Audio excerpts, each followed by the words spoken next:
வணக்கம் மக்களே, இன்னைக்கு நம்ம ஒரு அற்புதமான இடத்தை நோக்கி போயிட்டு இருக்கோம். எந்த இடத்துக்கு போயிட்டு இருக்கோம் அப்படின்னு தானே கேட்குறீங்க?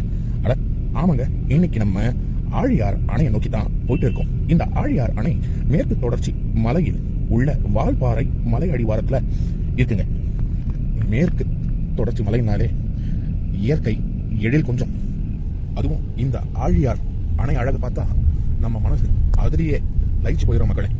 இந்த ஆழியார் அணை கோயம்புத்தூர்ல இருந்து சுமார் 60 to 65 கிலோமீட்டர் தொலைவில் உள்ளதுங்க. அதாவது பொள்ளாச்சிக்கு ரொம்ப பக்கத்துல இருக்கு.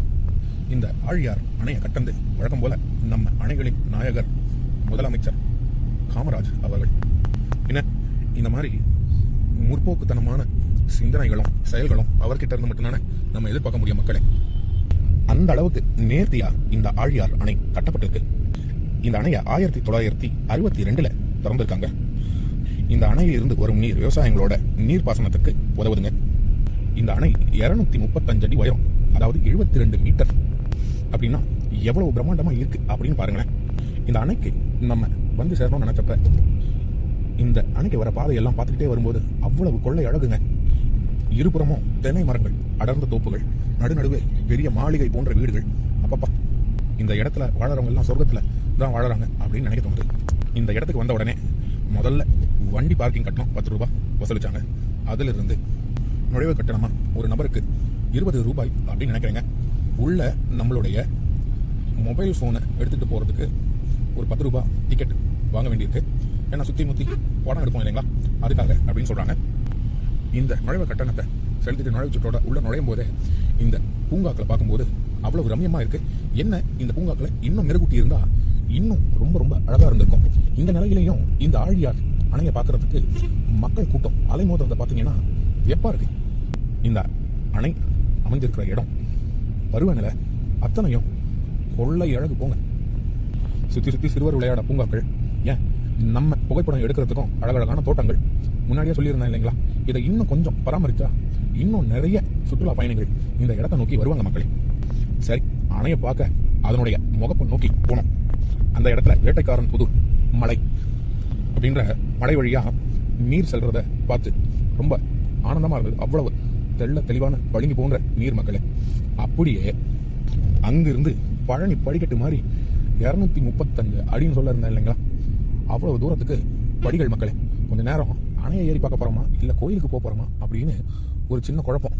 அந்த அளவுக்கு முட்டி கழற அளவுக்கு அவ்வளவு படி இருந்தது மக்களே. கொஞ்சம் வயசானவங்களும் ஆஸ்மா கம்ப்ளைண்ட் உள்ளவங்களும் அவ்வளவு சீக்கிரமா இந்த படிகளில் ஏறி டக்குன்னு அணையை பார்க்க முடியாது. கொஞ்சம் மெதுமா ஏறி தான் இந்த அணையை பார்க்க முடியும். அவ்வளவு உயரமா இருக்கு மக்களே. எப்படியோ நம்மளோட பருத்தை உடம்பையா வச்சுக்கிட்டு ஏறி அணையை பார்க்க உச்சிக்கு போயிட்டோம்.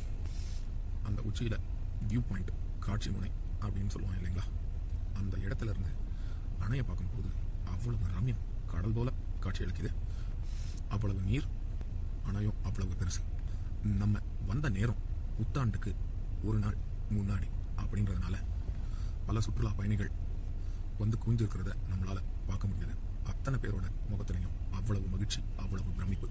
இந்த அணையோட கட்டுமானத்தை பார்க்கும்போது உண்மையிலேயே இந்த மனித மூளையும் உழைப்பும் எவ்வளவு சக்தி வாய்ந்தது அப்படின்னு தெரியும்.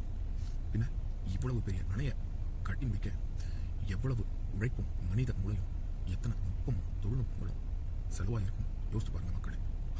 அவ்வளவு சிரத்தையோட இந்த மக்கள் உழைச்சதுனால தான் இந்த ஆழியார் அணை இவ்வளவு கம்பீரமா காட்சி அளிக்குது. அணையில இருந்து பார்த்தா தண்ணீர் பழினி போல இருக்கு. அணைக்கு பின்னால வால்பாறை மலை, மேகம் அந்த மலை உச்சியை முத்தமிட்டு போறத நம்ம பார்க்கும்போது அவ்வளவு சிலிர்ப்பா இருக்குங்க. பச்சை பசல்னு பனி படர்ந்த மலையை பார்க்கும்போது யாருக்கு தான் அந்த அழகை வர்ணிக்க தோணுது.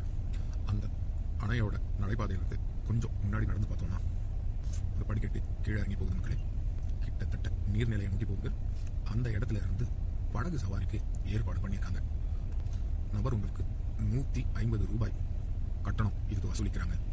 இப்படியும் இந்த படகுல ஒரு 10 பேரை கூட்டுக்கிட்டு அணையோட நடுப்பகுதியில முக்கா பகுதியை நோக்கி அப்படியே படகுல ஒரு சுத்திட்டு வந்தா அணைக்குள்ள எவ்வளவு நீர் வெளியில இருந்து பார்க்கும்போது எவ்வளவு அழகா தெரிஞ்சதோ, உள்ளுக்குள்ள படகுல போகும்போது அந்த நீரினுடைய ஆழத்தை பார்க்கும்போது அதனுடைய ஆபத்தும் நமக்கு விஷயம் என்னன்னு பார்த்தீங்கன்னா, சுற்றுலாவுக்கு வந்த மக்கள் அவ்வளவு மகிழ்ச்சியாக இருக்கிறத பார்க்க முடியுது.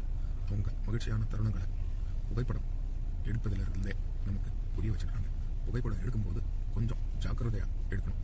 ஏன்னா உங்கள் மகிழ்ச்சி கடைசி மகிழ்ச்சி ஆகிடக்கூடாது இல்லையா? கொஞ்சம் பாதுகாப்பு உணர்வோடு எடுக்கணும் மக்களே. அதே சமயம் நம்ம அரசு அதை செய்யலை இதை செய்யலை அப்படின்னு நம்ம பல நேரம் குறைய சொல்கிறோம். அது ஒரு பக்கம் சரியாக இருந்தாலும் மக்களாகிய நாம் என்ன செஞ்சிட்ருக்கோன்றதையும் ஒரு முறை பார்க்கணும். அணையை சுற்றிலும் சரி, அணை மேலேயும் சரி, இல்லை அணைக்கு கீழே இருக்கிற பூந்தோட்டத்திலையும் சரி, நம்ம நிறைய பிளாஸ்டிக் பாட்டில்களையும் கவர்களையும் பார்க்க முடியும். சுற்றுலா இடம் சுகாதாரமாக இருந்தால் தான் மறுபடியும் சுற்றுலா பயணிகள் இந்த இடத்துக்கு வருகை தருவாங்க. அதில் நம்மளும் ஒரு பங்கு வகிக்க வேண்டியதாக இருக்குது. இந்த இடத்த எவ்வளவு தூய்மையாக வச்சுக்கணுமோ அவ்வளவு தூய்மையாக வைக்கிறதுக்கு நம்ம முனைப்பு காட்டினா இந்த மாதிரி இடங்க இன்னும் அழகோட மிளரும்.